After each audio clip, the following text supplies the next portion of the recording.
ಎಲ್ಲ ವ್ಯಕ್ತಿಗೂ ಅವರ ಭಾಷೆ, ಅವರ ನೆಲ, ಅವರ ಜಲ, ಅವರ ತನ ಒಂದು ಏನಿರುತ್ತಲ್ವ ಅದರಲ್ಲಿ ತುಂಬ ಭಾವುಕರಾಗಿರ್ತೀವಿ. ಒಂದು ಬೇರೆ ಭಾವನೆಗಳನ್ನ ಹೊಂದಿರ್ತೀವಿ.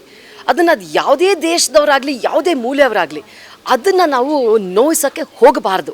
ಅದು ಬೇಸಿಕ್ ಒಬ್ಬ ಮನುಷ್ಯನಿಗೆ ಇರಬೇಕಾದಂಥ ಒಂದು ಜ್ಞಾನ.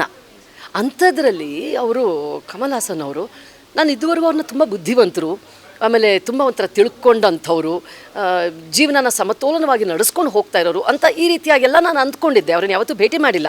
ಈ ರೀತಿಯಾದಂಥದ್ದು ಒಂದು ಭಾವನೆಗಳಿರುತ್ತಲ್ವ, ಆ ರೀತಿ ಅಂದ್ಕೊಂಡಿದ್ದೆ ನಾನು. ಆದರೆ ಅವರು ಇದು ಮಾಡಿದ್ದೇನಿದೆ ತುಂಬ ಬೇಸಿಕ್ ತಿಂಗಳಲ್ಲಿ ಎಡು ಬಿಟ್ರಲ್ಲ ಅಂತ ಅನ್ನಿಸ್ತು.